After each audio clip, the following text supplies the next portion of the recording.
Olá pessoal, sou Danilo Oliveira. Nós vamos falar agora sobre a descolonização na Ásia, dando sequência à nossa aula anterior sobre descolonizações na Ásia e na África.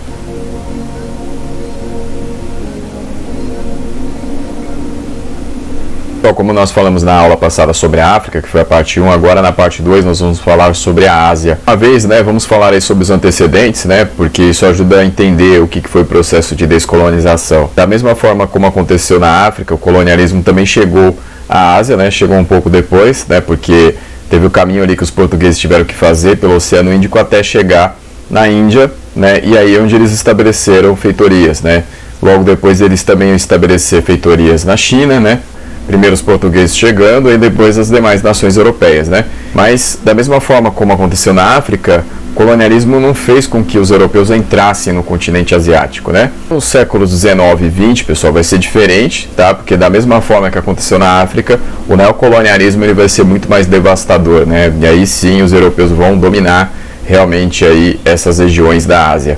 Aqui nós podemos ver um mapa, do que aconteceu aí no neocolonialismo, Ele mostra de forma bem sintética o que aconteceu. Então vocês podem ver que a região em roxo é a região das colônias britânicas, inclui ali principalmente a Índia, as colônias francesas, onde será ali a Indochina, Indochina francesa. Aí as regiões em amarelo, a região em amarelo ali, as Filipinas, e as colônias portuguesas, que vão ser ali as colônias em verde, Basicamente, nesse momento aí, Portugal tem poucas colônias em comparação com o resto aí dos países, Vai ter Timor-Leste, por exemplo, e aí colônias alemãs, Então, a Alemanha, pessoal, vai chegar a ter uma parte da China, que vai ser Shandong, E colônias japonesas, colônias japonesas aí que são em azul, porque o Japão também vai entrar na onda do neocolonialismo. O Japão vai se desenvolver e vai invadir a Coreia aí, principalmente no início, e também Formosa, Formosa que mais na frente vai se chamar Taiwan. E as colônias holandesas, que são ali hoje conhecidas como Indonésia, Então ali as ilhas de Sumatra, Bornéu, e aí então nós temos esse domínio holandês. Então esse foi o neocolonialismo aí no século XIX, virando já para o início do 20. Interessante também, pessoal, notar o Império Otomano, Porque ele também faz parte da Ásia. Então, o Império Otomano ele foi diminuindo aí ao longo dos séculos, Ele começou lá em 1453 e foi diminuindo. A partir aí da diminuição do Império Otomano, os espaços que ele ocupava foram sendo ali administrados pela Inglaterra e pela França. Olha só, esse mapa aqui de 1920 mostra isso, Porque basicamente o Império Otomano já estava acabado, já estava muito reduzido. Então as suas áreas ali foram ficando sem comando, Então vários povos ali passariam a ser administrados pouco tempo depois pela Inglaterra e pela França. Em 1923 nós temos aí a fundação da Turquia, que vai ser uma das primeiras grandes consequências aí do enfraquecimento do Império Otomano. Lembrando que o Império Otomano na Primeira Guerra Mundial acabou lutando ao lado da Alemanha e do Império Austro-Húngaro e acabou perdendo, E isso fez com que o seu império então fosse desmantelado. E aí, em 1923, nós temos uma das primeiras consequências disso, que é a formação da Turquia, pelo o Mustafa Kemal, Pessoal, nós temos o restante da região que era ocupada pelo Império Otomano, que vai se transformar aí num conjunto de protetorados franceses e ingleses. Principalmente, a França vai ocupar a região da Síria e do Líbano, e a Inglaterra vai ocupar a região que hoje nós conhecemos como Iraque, E a Arábia Saudita, que vai ser aí um reino que vai surgir ao sul aí do Oriente Médio, que vai ter disputas ali de fronteira com Omã, com Bahrein, do Emirados Árabes também, e aos poucos isso vai se resolvendo, Então em 1932 a Arábia Saudita surge como reino na região. Pessoal, um dos antecedentes também foi a Segunda Guerra Mundial, Então a Segunda Guerra Mundial ela gerou abalos aí nesse sistema todo, como nós já falamos na aula passada. Então na África, houve o abalo, na Ásia também.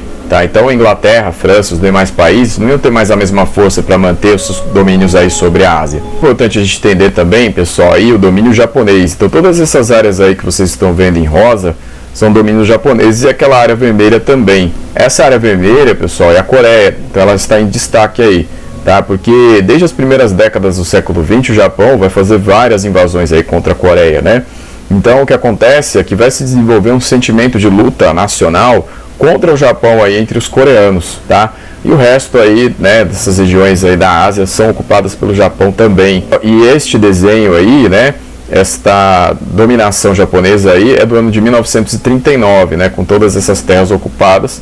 Então é o ano que começa a Segunda Guerra Mundial. No caso aí, pessoal, da China, por exemplo, o Japão desde 1931 já ocupava aí várias terras na China, e principalmente a Manchúria, né, que é uma região rica em recursos minerais, já que o Japão precisava desses recursos, então vai invadir a China. Pessoal, e aí pouco a pouco, com a Segunda Guerra Mundial terminando, e também aí com as independências que já vinham antes, nós temos a configuração das independências na Ásia, né? Então vocês podem ver aí por esse mapa que tem vários momentos, né? Então tem lá de 1911 a 1932, né? Nós temos aí, por exemplo, o Afeganistão em 1919, a Mongólia em 1911, nós temos o Iraque em 1932, vai se tornar um país, né? Então, esses são alguns exemplos. Aí depois nós temos lá entre 1945 e 60, então a Índia, por exemplo, foi desse momento, tá? Então a Índia vai ter ali sua independência liderada pelo Mahatma Gandhi, né, que vai ser um grande líder aí contra o Império Britânico. E aí era no começo aí, Índia, Paquistão e Bangladesh. Aí eles vão acabar se separando, né? Paquistão vai se tornar um país muçulmano, a Bangladesh também lá na frente, né? E a Índia, né, vai ser um país aí de predominância hindu. Nós temos, pessoal, né, as regiões em laranja, né, entre 61 e 75, tá? Nepal e Bangladesh, né, como eu já falei para vocês, tá?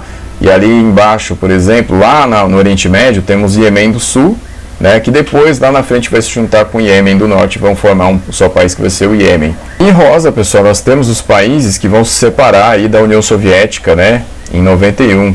Então, nós temos aí Cazaquistão, Turcomenistão, Uzbequistão, Quirguistão, Tadiquistão, Armênia, Azerbaijão, Geórgia. A Armênia e Azerbaijão, pessoal, que tem tido um conflito recentemente aí, né? Nagorno-Karabakh, pessoal, é o conflito, né, que está em questão aí entre esses dois países, né? Nagorno-Karabakh é uma região autônoma dentro do Azerbaijão, mas que tem aí uma aliança com a Armênia, né? Destaques aí, né? Então, em 1949 nós temos a Revolução Comunista na China, que vai ser liderada pelo Mao Tse-tung. Lembrando que antes, né, na Segunda Guerra Mundial, a China teve papel primordial para derrotar o Japão ali na Ásia, tá? Junto com os Estados Unidos, né? A China acabou derrotando os japoneses aí na parte continental da Ásia, e aí acabou então expulsando os japoneses e acabou se tornando um país socialista, tá? Então, o Mao Tse-tung, que vai ser o líder inicial aí dos chineses nesse caminho rumo ao socialismo, e aí logo depois, né, quando vem a sua morte nos anos 70, vai aparecer o Deng Xiaoping. Mais na frente, pessoal, algumas aulas aí mais na frente, a gente vai ter uma explicação específica sobre a China. Temos também, pessoal, a Guerra da Coreia, né? A Guerra da Coreia, pessoal, que vem aí de 50 a 53, que foi um dos conflitos mais mortíferos aí do pós-Segunda Guerra Mundial, né? Aí na época da Guerra Fria, nós já citamos a Guerra da Coreia, mas é sempre importante lembrar, porque ela faz parte aí desse contexto das descolonizações. O que acontece? A Coreia é liberta do domínio japonês, só que o que acontece? Pelos acordos da guerra, o norte acaba sendo ali determinado como socialista e o sul vai se tornar capitalista. Em 1950, a Coreia do Norte invade a Coreia do Sul. A Coreia do Norte, pessoal, vai tentar então impor seu domínio sobre a Coreia do Sul, vai chegar a conquistar toda a península coreana. Mas aí há uma reação internacional que vai ser encabeçada aí pelos Estados Unidos. Os Estados Unidos então vão liderar o contra-ataque. E aí as tropas norte-coreanas vão ser empurradas para o seu território, inclusive quase chegando ao território chinês. Aí a China entra na guerra, né, coloca ali de 400 mil a 600 mil homens nessa guerra e começa a empurrar de volta aí os soldados americanos e sul-coreanos para o seu território, até chegar ali no paralelo 38, pessoal, que é onde vai ser estabelecida a trégua, né, em Panmunjom.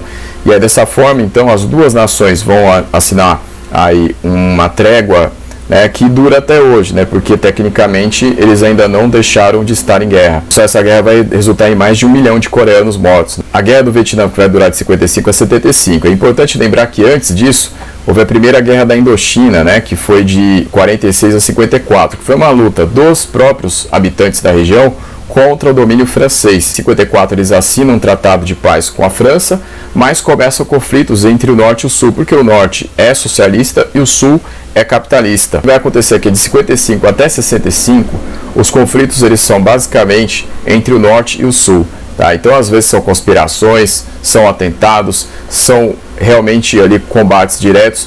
Só que aí vai acontecer o seguinte: em 65 os Estados Unidos entram na guerra. naquilo que vai ser conhecido como o famoso incidente de Tonkin, que até hoje é nebuloso, né? Não se sabe exatamente quem foi que iniciou aí o conflito, mas aí os Estados Unidos vão entrar com força nessa guerra. A China vai participar desse conflito, mas os vietnamitas vão ter desconfiança em relação aos chineses, porque eles eram rivais, né? Apesar de os dois serem socialistas, né? O Vietnã do Norte e a China, mas vai ter essa ajuda chinesa, vai ter a ajuda de especialistas técnicos aí da União Soviética, né? Especialistas militares, vai haver o envio de equipamento bélico aí da China e da União Soviética para o Vietnã do Norte. O Vietnã do Sul vai ter apoio dos Estados Unidos e de outras nações capitalistas, né? Só o que acontece é que a estratégia norte-vietnamita vai ser da guerra de guerrilhas. Então, por exemplo, vocês estão vendo ali o Laos ele vai ficar neutro nessa guerra, mas o Camboja, né, que está ali logo ao sul, né, que está logo ao lado ali do Vietnã do Sul, vai ter aí uma participação. Por quê? Porque o Vietnã do Norte vai usar o Camboja para poder passar aí a atacar Saigon, né, que é a capital do Vietnã do Sul, liderados, pessoal, os vietnamitas pelo Ho Chi Minh, né, que era um comunista, né, que era um comunista de longa data, né, que chegou a participar da Terceira Internacional, inclusive. Então agora ele estava liderando o Vietnã do Norte contra o Vietnã do Sul. Os Estados Unidos vão envolver quase 2.400.000 soldados nessa guerra, tá? Então, a Coreia do Sul vai se envolver nessa guerra também. Várias outras nações capitalistas também vão entrar nessa guerra e apoiando o Vietnã do Sul. Os vietnamitas vão usar uma rede de túneis aí pelo país, né, para tentar surpreender os americanos, e vão conseguir, né? Além de usar a própria geografia aí do Vietnã, né, um país cheio de florestas, para surpreender também os americanos. Os americanos, por sua vez, vão utilizar a tecnologia para tentar derrubar essas vantagens. Vão usar o napalm, né, pessoal, para desfolhar as florestas, né? Então vão haver grandes incêndios aí nos bombardeios. Eles vão, às vezes, arrasar populações de camponeses. Esses camponeses, mesmo assim, não se entregavam, né? Então continuava a luta aí contra este apoio americano ao Vietnã do Sul. E aí, pessoal, o que vai acontecer é que em 73, os Estados Unidos vão acabar assinando um acordo, né, com os vietnamitas do Norte, que vai ser o Acordo de Paris. E aí, dessa forma, pessoal, os Estados Unidos se comprometem a se retirar do Vietnã do Sul. Só que a guerra vai continuar, porque a luta é entre Vietnã do Norte e Vietnã do Sul, ela continua. Pessoal, em 75, o Vietnã do Norte finalmente consegue invadir Saigon, e aí vai acabar expulsando as últimas forças ali americanas, né, que vão tentar bater em retirada. Vai ter a operação ali para retirar os órfãos, né, dos vietnamitas do Sul. Com a vitória do Vietnã do Norte aí no Vietnã do Sul, eles vão mudar a capital do Sul de nome, né? Vai passar a se chamar aí Ho Chi Minh, no lugar de Saigon, que era o líder do Vietnã até 69, né? O líder do Vietnã do Norte, porque em 69 ele morre. O Ho Chi Minh, pessoal, que vai ser o grande herói aí do Vietnã, ele vai ser sucedido pelo Le Duan, né? O Le Duan que vai acabar liderando o Vietnã aí na unificação, né, do Norte com o Sul aí a partir de 76. Então esse é o processo de descolonizações na Ásia, né? Então vejam que é um processo bem complicado, muitas guerras, né? Muitas diferenças entre os países. Então, pessoal, este foi um processo aí bastante complexo. Então, pessoal, por enquanto é isso daqui. Na aula que vem a gente continua. Obrigado, então, e até a próxima.